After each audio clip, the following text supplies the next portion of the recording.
Hi everyone! The time has come for the end of the year book tag, and I'm very excited because this time last year I was not on YouTube. So, a little bit exciting for me. Without further ado, let's just do this. I looked at a couple different people's versions of the tag. People kind of switched things up a little bit, and I found a lot of people that did it in October and it had different questions. I chose a different version. I don't know which one is most accurate to the original. I just picked the one that had questions that I liked better. So, here we go.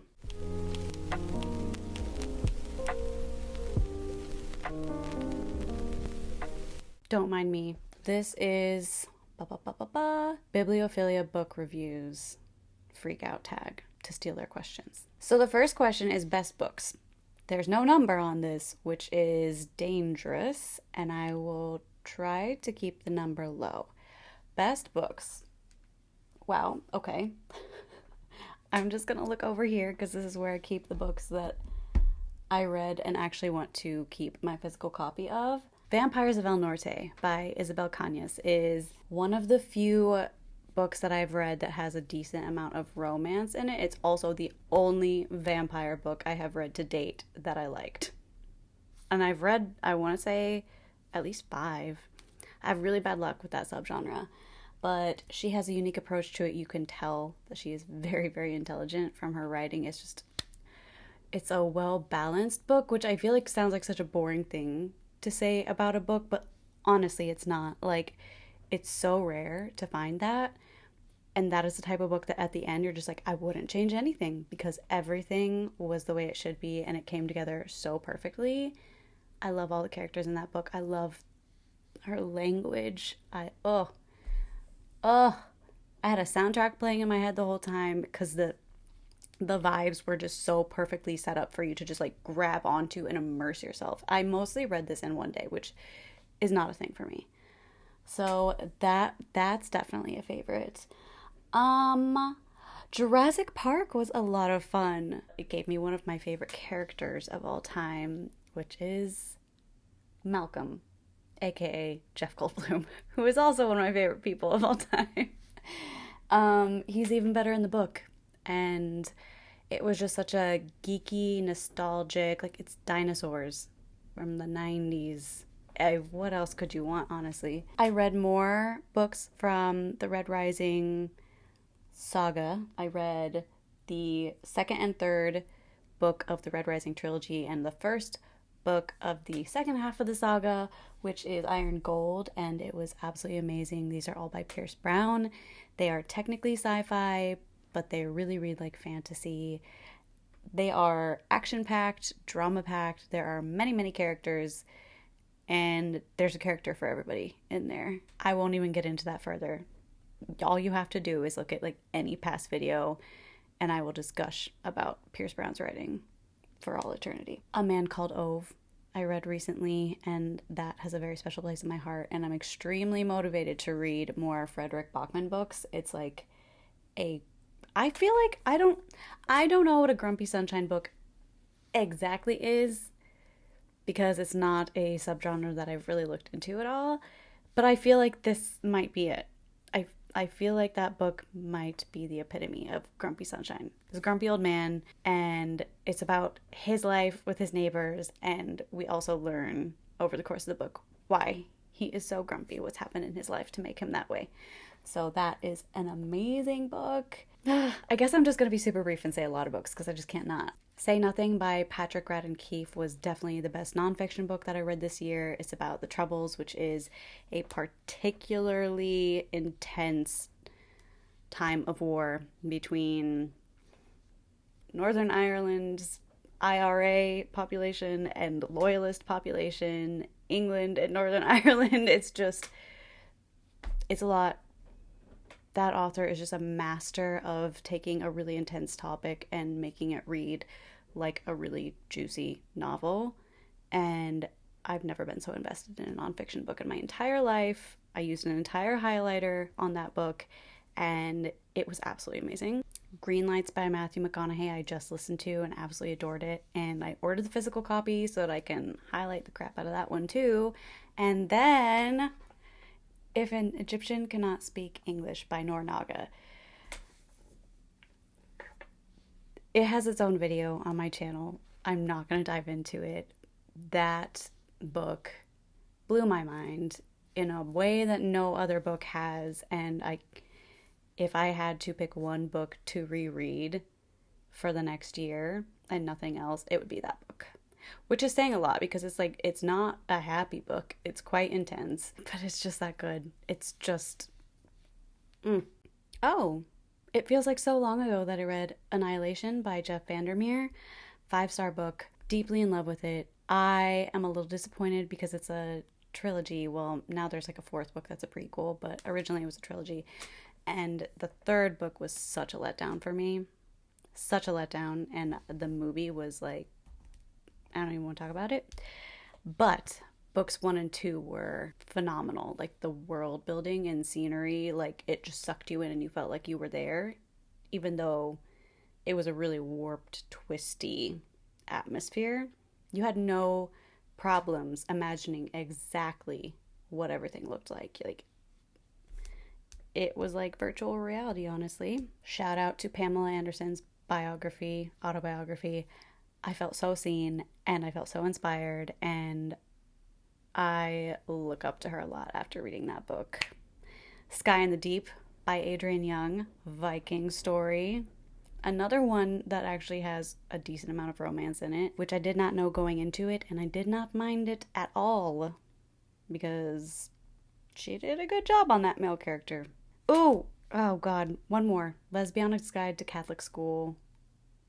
Amazing coming of age story. Every single character is lovable and very different, and it's such a realistic view of what young people have to go through in today's very complicated, very anxiety-inducing world.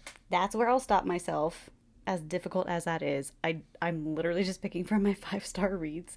I don't think I'm leaving any out that I will be mad at myself for leaving out later. Okay, next question. Oh, shoot.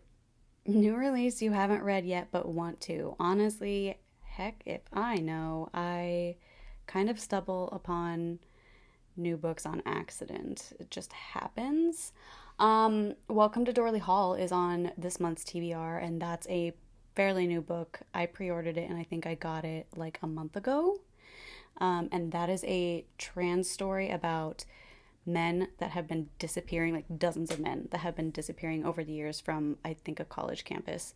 And then women reappear looking a whole lot like those disappeared men. And so that's a little trans thriller academia story that I'm pretty excited to get my paws on. Oh, I don't remember the name of it, but Isabel Cañas, who is the one who wrote Vampires of El Norte, perfection, has a new book that she very recently announced, like less than a month ago she announced it. So that'll be coming out next year. I will read anything she writes, ever. I don't care what it's about. I don't care how long it is. I need to read everything this woman writes because she's a master. So I'm very excited for that. Her stuff is so vibey. Next. Oh, I answered this question in the same question. Most anticipated book for early next year. Isabel Cañas. Biggest disappointments. Ooh. This will be difficult. But first of all, Chelsea G. Summers' A Certain Hunger. I hated that book. I literally read one chapter. Which is bad. You should read more than that. You should give it a chance. But like her writing was just irritating me so much that I was like, no, this book is making me cranky. That was definitely the biggest one because I bought that in a bookshop that my ex took me to. And it was the first time somebody had bought me a book. And I went back to New York and I was like, you know what? No, I'm reclaiming that bookshop. That's my bookshop. I went there first. So I was there with my friend. I was like, yeah, okay, female rage. Perfect. That is the ideal book to get whilst reclaiming my bookshop. And I was so excited that it was what it was. And I still haven't gotten over it, obviously.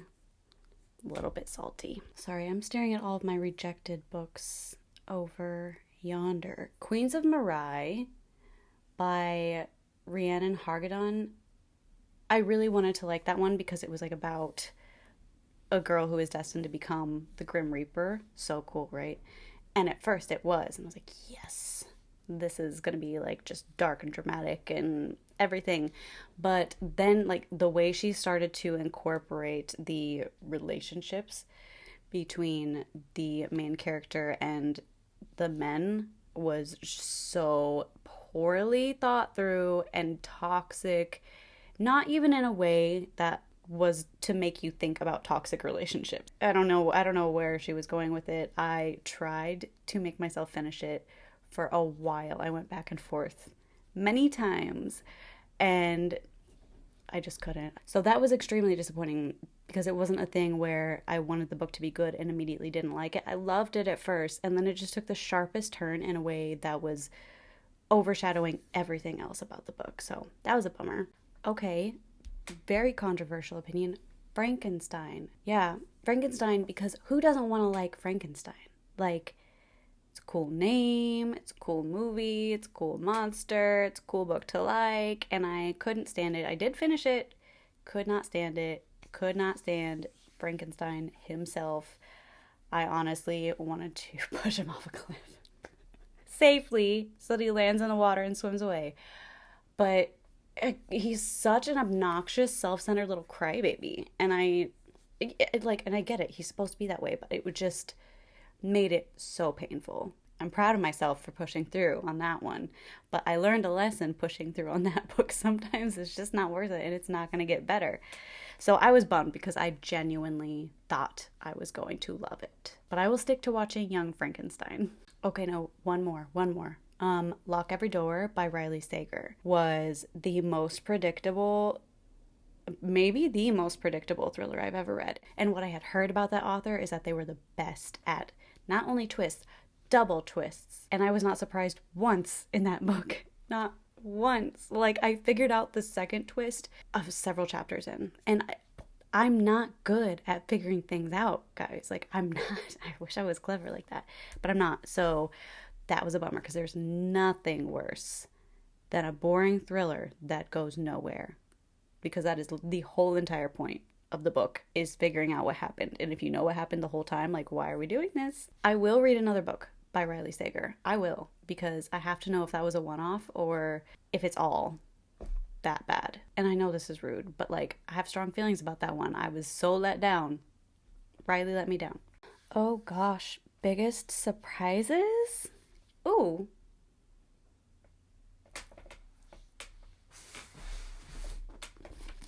The Gilded Wolves was quite a surprise because this is a YA fantasy. The character building really shocked me because every single character was very good.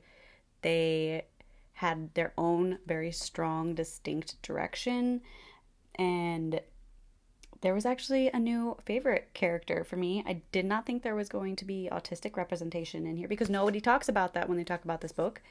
And Zofia is, yeah, she's a new, like, top 10 character for me. Yeah, I don't know. It was just, like, it hit so many marks. Like, the vibes were there, the subplots were there, the attachment to the characters was there, and fortunately, this is not a standalone. So, great news for me, but I didn't expect to like this as much as I did. I thought it was going to be okay and it would be something nice and light, but I had a lot of fun reading this. Okay, we're scrolling Storygraph because that is how you organize your entire brain. Oh, okay. Yeah, okay.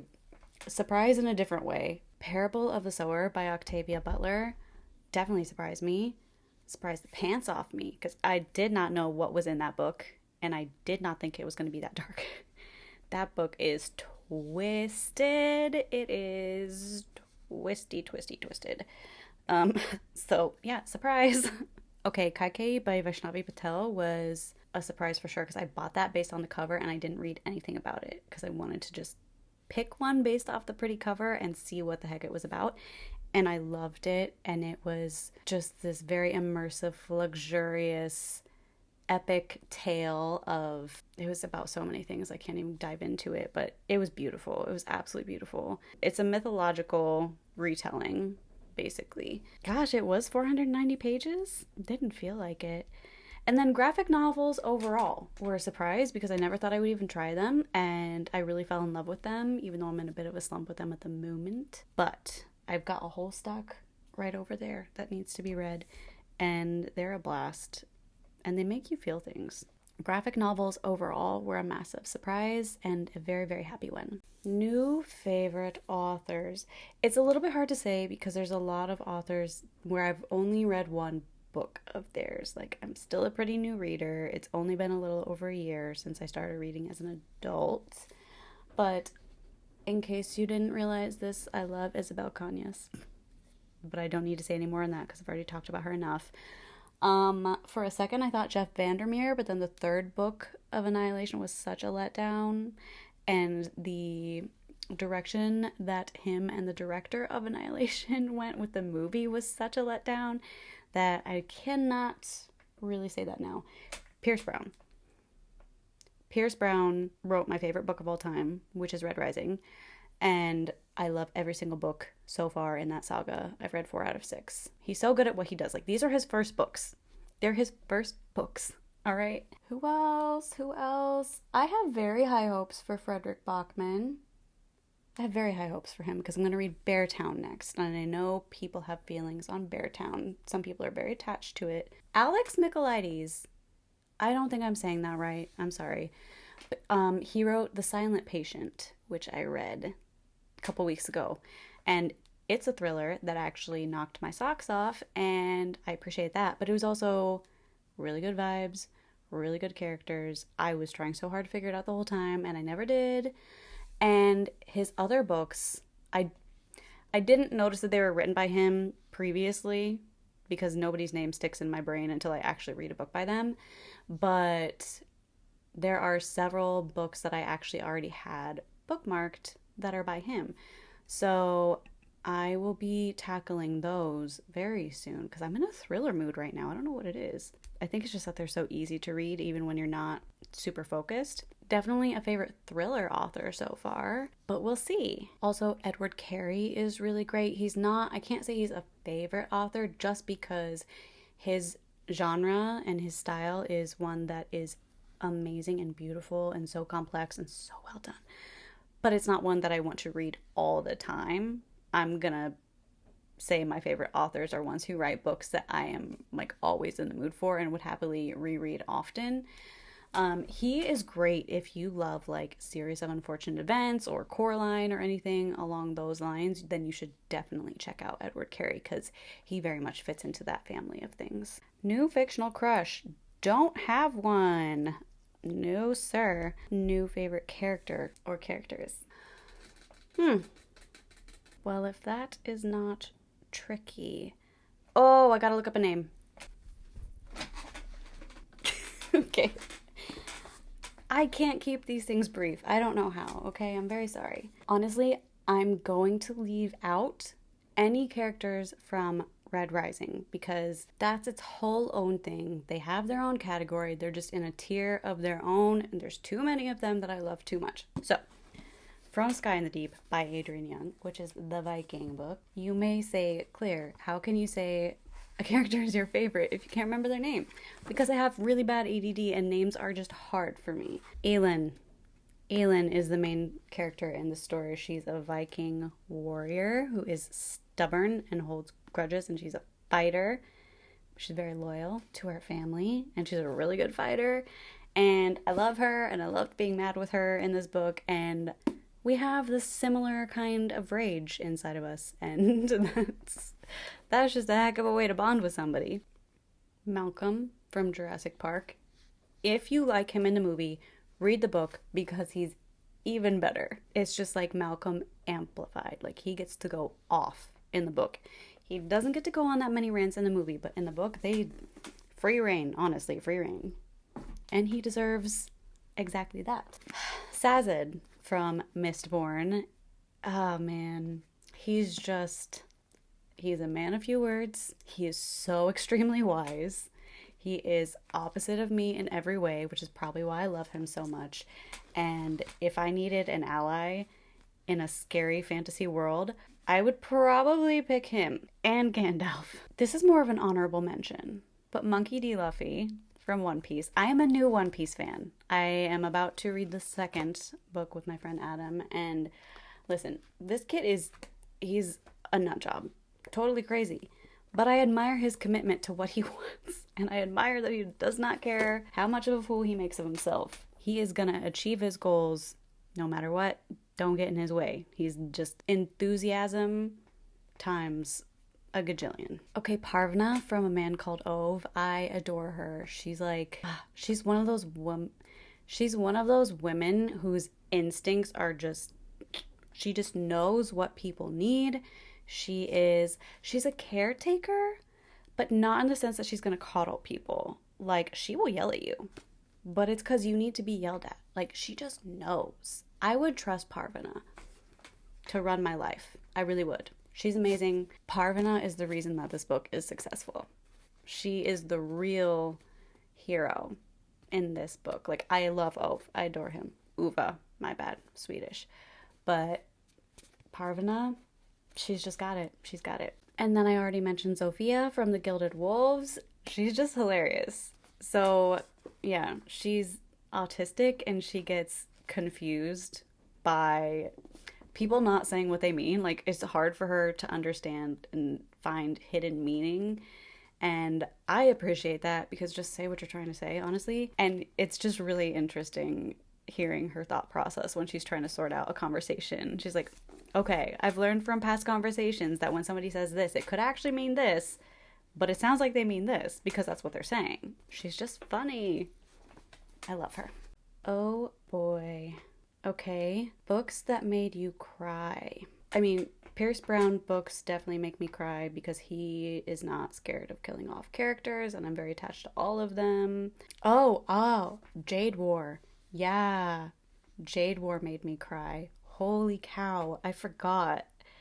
How did I forget that? That was devastating. I'm honest, I'm so scared for the third book. I'm so scared for Jade Legacy. Fond du Lis made me cry. A Man Called Ove made me cry. Yeah. Okay, books that made you happy. They all made me happy. All of the Red Rising books. I know it's annoying, okay?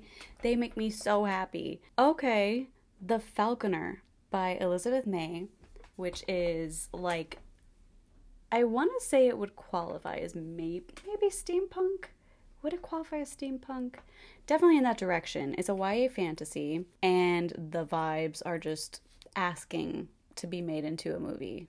The settings, there's balls, and there's really cool, like, it sounds like it looks very antique-y, but it's actually very advanced technology. There's a ton of it. This girl, like, makes it. She makes her own weapons and gadgets and, like, aircraft. There's a fairy. There's like a grumpy, greedy, loyal little fairy. And that was the first book that I read when my insomnia first started this year and was really bad. And that is how I discovered that YA fantasy is like really soothing and the perfect way for me to pass time when I can't sleep and I'm feeling very anxious at night. So that book made me very, very happy. That would probably have to take the #1 spot for that category just because of the circumstances surrounding it. Mrs. Quinn's Rise to Fame by Olivia Ford made me very happy. That is a book about an older woman who her love language is baking, and she kind of regrets that she hasn't tried many things to push herself in her life, and she, on a whim, applies for the fiction version of the Great British Baking Show, and it's about her journey with that. That book made me very happy, and it was my first buddy read with Gabby, so double whammy on the happiness. And Patrick Stewart's memoirs on audiobook made me exceedingly happy because I grew up watching him in Star Trek, and he's so endearing, and he's a pit bull advocate and so lovable. I'll stop there. Those all made me very, very happy. The most beautiful book I've read, I'm gonna give it to Vampires of El Norte. I am. That's what instantly pops into my head when I think of a beautiful, beautiful book. What book do I need to finish? Oh God, where is it? This kid right here, that's actually, fortunately, I'm further than that. That's my highlighter. I'm halfway done. I don't know if you can see these little lines. I found a new method of finding where I highlight because this book is so thick. I was like, if I highlight just one line on a page, I will never find it. Yeah, I'm dying to finish this one because I'm dying to watch all the videos and interviews about it afterwards, and I can't until I finish it because spoilers, and I don't want to be swayed by other people's opinions because it's already so complicated to figure out how you feel about this book because there's just so many things. There are so many things. But yes, this is what I'm working on right now. I'm working on a couple of audiobooks, but this is my only physical book at the moment because I definitely want to get this done. Well, I kind of got to get it done soon because I have my whole December TBR to read also. So yes, priority number 1 at the moment is A Little Life by Hanya Yanagihara. So according to Storygraph, I DNF'd 17 books this year. Good for me. I'm proud of myself. I worked hard to get better at DNFing things. I didn't want to make myself suffer. The Witches of Ardot by Anya Bergman, Space Between Worlds by Micaiah Johnson, Cursed Bunny, actually, by Bora Chung, just wasn't my jam. Dracula. Yeah, I DNF'd Dracula. In the middle of all those letters.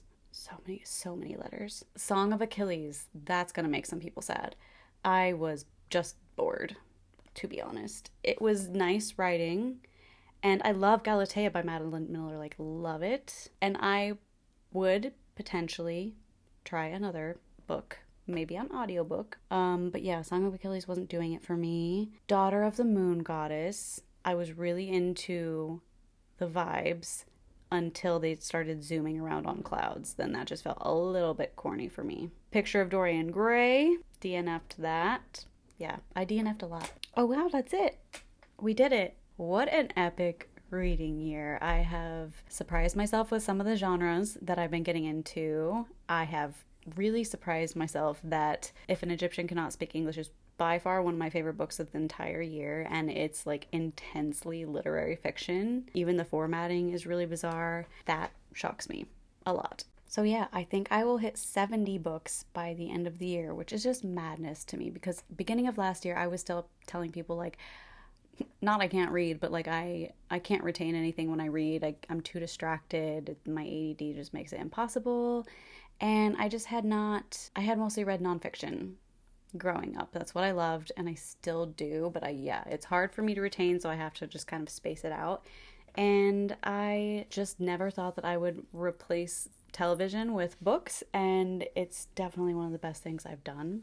So cheers to an amazing year of reading. Cheers to all of us for being lucky enough to be a part of the book community and getting to see into other people's brains and dive into what they choose to put on the page for us. It's such a crazy thing. I feel very lucky to have easy access to books and have easy access to people to talk about the books with. I cannot wait to see what happens on my reading journey next year. I really want to push myself to keep trying new genres, and I want to learn to read in a more analytical way because I know there are layers of things that I can get out of books that I'm not currently, and that's fine. It's not a problem, but if you can get more out of it, why not? Please, please, please in the comments, let me know what your favorite and least favorite book of the year are. I kind of want to pick a book or two to read from what people say. That's it for now. I will see you guys in the next video.